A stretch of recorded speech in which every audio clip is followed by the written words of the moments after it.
بسم اللہ الرحمن الرحیم۔ السلام علیکم ورحمۃ اللہ وبرکاتہ۔ اللہم صلی علی محمد النبی الامی وآلہ وسلم تسلیما۔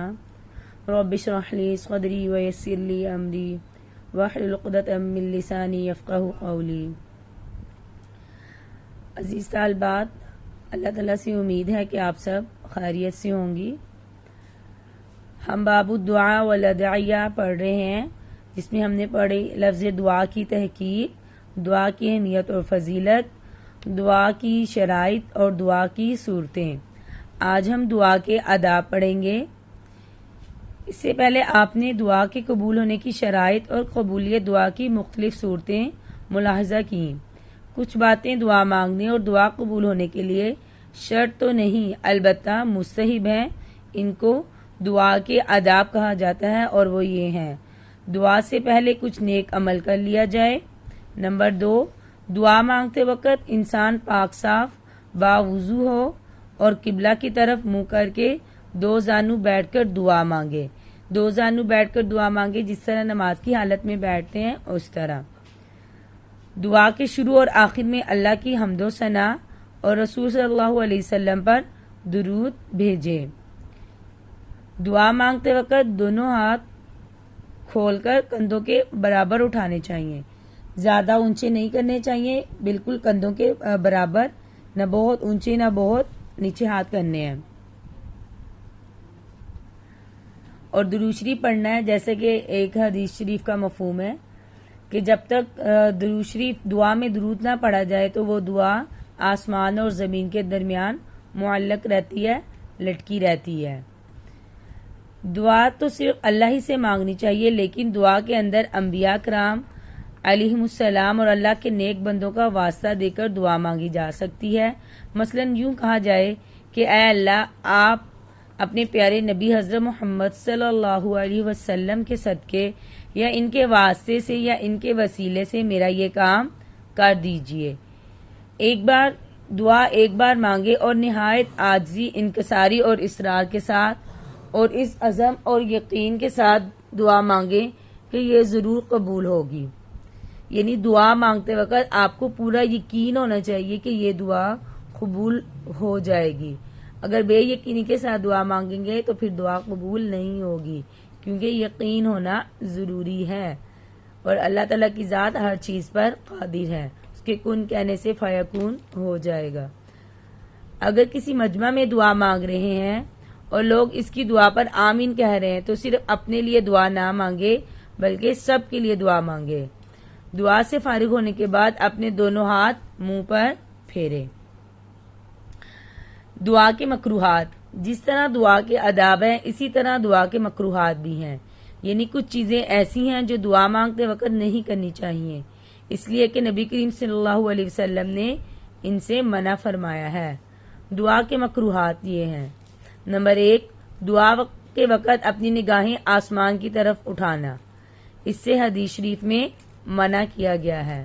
نمبر 2، دعا مانگنے میں گانے کا طرز اختیار کرنا، یعنی بہت تکلف اور نخرے کے ساتھ دعا مانگنا، حدیث میں اس کی بھی ممانعت آئی ہے، یعنی راگ لگا لگا کے دعا مانگنا ہے، ایسے ایسے الفاظ کا اظہار کرنا۔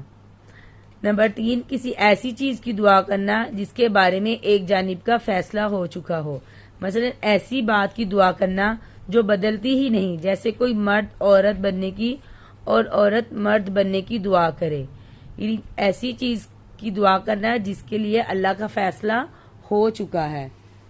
کوئی شخص بغیر کسی ذریعے کے آسمان پر چلے جانے کی دعا کرے، یہ سب فضول قسم کی باتیں ہیں، اس طرح کی دعائیں نہیں کرنی چاہیے۔ نمبر 4، دعا کی قبولیت میں جلد بازی کرنا، حدیث میں اس کی ممانعت آئی ہے۔ جلد بازی کا مطلب یہ ہے کہ اگر دعا کی قبولیت میں دیر لگے تو گلے شکوے شروع کر دیں اور یہ کہنے لگے کہ مجھے تو دعا قبول ہوتی نظر ہی نہیں آتی۔ اور بعض لوگ دعا کرتے رہتے ہیں اور پھر جب قبولیت کا اثر نظر نہیں آتا تو دعا مانگنا ہی چھوڑ دیتے ہیں۔ جیسے کہ ہم نے پڑھا، دعا مانگتے ہی رہنا چاہیے، دعا کا ہمیں فائدہ ہی فائدہ ہے، اس لیے گلے شکوے بھی نہیں کرنے اور دعا مانگنا چھوڑنا بھی نہیں ہے۔ دعا مانگتے رہنے اور اللہ تعالیٰ ضرور سنتے ہیں۔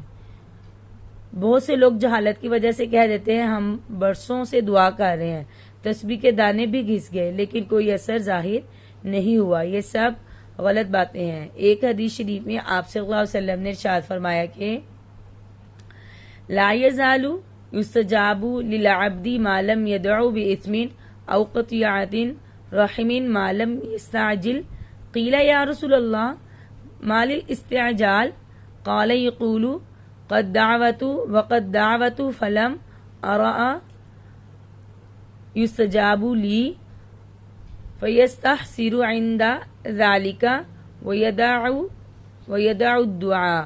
صحیح مسلم۔ مفہوم یہ ہے کہ جب تک بندہ گناہ اور قطع رحمی کی دعا نہ کرے اور جلدی نہ مچائے اس وقت تک اس کی دعا قبول ہوتی رہتی ہے۔ صحابہ رضی اللہ نے سوال کیا، اے اللہ کے رسول، جلدی مچانے کا کیا مطلب ہے؟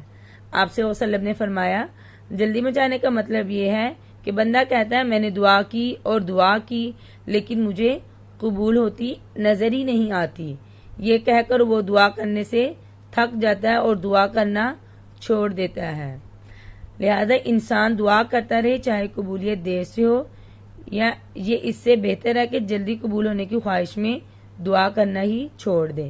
یعنی دعا کرتے رہنا بہترین ہے، اور دعا قبول نہ ہونے کی وجہ سے دعا کرنا ہی چھوڑ دینا یہ غلط بات ہے۔ اگر ہماری دعا قبول نہیں ہو رہی تو اللہ تعالیٰ اس کو ہمارے لیے ذخیرہ کر رہے ہیں، اور جب آخرت میں ہمارے پاس وہ بڑی بڑی نیکیوں کی نعمتوں کی صورت میں ہمیں ملیں گی تو اس وقت ہماری خوشی کا کوئی ٹھکانہ ہی نہیں ہوگا۔ قرآنی دعائیں اور مسنون دعائیں۔ دعاؤں کی اقسام: قرآنی دعائیں اور مسنون دعائیں۔ قرآنی دعائیں ان دعاؤں کو کہا جاتا ہے جن کا ذکر قرآن پاک میں آیا ہو۔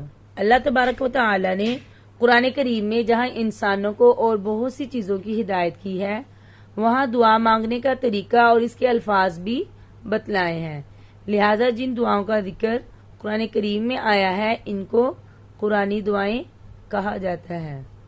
مسنون دعائیں۔ قرآن کے بعد اسلام میں حدیث اور سنت کا مرتبہ ہے، یعنی آپ صلی اللہ علیہ وسلم کی باتیں اور عمل۔ حدیث شریف میں بہت سی دعاؤں کا تذکرہ آیا اور اس کے الفاظ بھی بتلائے گئے ہیں۔ حدیث میں ذکر کی جانے والی دعاؤں کو مسنون دعائیں کہا جاتا ہے۔ دعاؤں کی دو صورتیں، قرآنی دعائیں اور مسنون دعائیں۔ مسنون دعاؤں کی اقسام۔ قرآنی دعائیں تو وہی ہوں گی جو قرآن پاک میں الفاظ ہیں، جیسے ربنا غلبنا انفسنا، رب جعلنی، رب زدنی علما۔ مسنون دعاؤں کی اقسام ہیں۔ مسنون دعائیں 3 قسم کی ہیں۔ نمبر 1، مخصوص عمل کی دعائیں۔ اس سے مراد وہ دعائیں ہیں جو کسی خاص عمل، کسی کام سے پہلے یا بعد میں یا وہ کام کرتے وقت پڑھی جاتی ہیں، جیسے کھانا کھانے سے پہلے کی دعا، کھانا کھانے کے بعد کی دعا، سو کر اٹھنے کی دعا، گاڑی میں سوار ہونے کی دعا، جس طرح بیت الخلاء میں جانے کی دعا۔ یہ سب کیا ہے؟ مخصوص عمل کی دعائیں۔ ان اعمال کے ساتھ یہ دعائیں کیا ہیں؟ مخصوص ہیں۔ نمبر 2، مخصوص وقت کی دعائیں۔ اس سے مراد وہ دعائیں ہیں جن کو صبح و شام کے اوقات میں پڑھنے کی فضیلت آئی ہے، جیسے فجر اور مغرب کے بعد پڑھنے کی دعائیں۔ اسی طرح فجر کے بعد سورہ یاسین، مغرب کے بعد سورہ واقعہ اور عشاء کے بعد سورۃ ملک وغیرہ پڑھنا۔ جامع مسنون دعائیں۔ اس سے مراد وہ دعائیں ہیں جن کے الفاظ قرآن شریف یا احادیث مبارکہ میں آئے ہیں لیکن یہ کسی عمل اور کسی وقت کے ساتھ مخصوص نہیں ہے بلکہ کسی بھی وقت پڑھی اور مانگی جا سکتی ہیں۔ آنے والے صفحات میں آپ یہ دعائیں پڑھیں گے۔ مسنون دعائیں جو کسی عمل کے ساتھ مخصوص ہیں، مسنون دعائیں جو صبح شام پڑھی جاتی ہیں، جامع مسنون دعائیں وہ دعائیں جو کسی بھی وقت اور عمل کے ساتھ مخصوص نہیں ہیں، جب چاہیں، جہاں چاہیں، جس وقت چاہیں وہ دعائیں پڑھ سکتے ہیں۔ آپ نے دعا کے آداب، مکروہات اور دعا کی قسمیں یاد کرنی ہے۔ اگلے اسباق میں انشاءاللہ ہم دعائیں پڑھیں گے مختلف قسم کی دعائیں جو مسنون دعائیں قرآن و حدیث مسنون دعائیں حدیث میں ذکر ہیں، ہم ان کو پڑھیں گے۔ السلام علیکم۔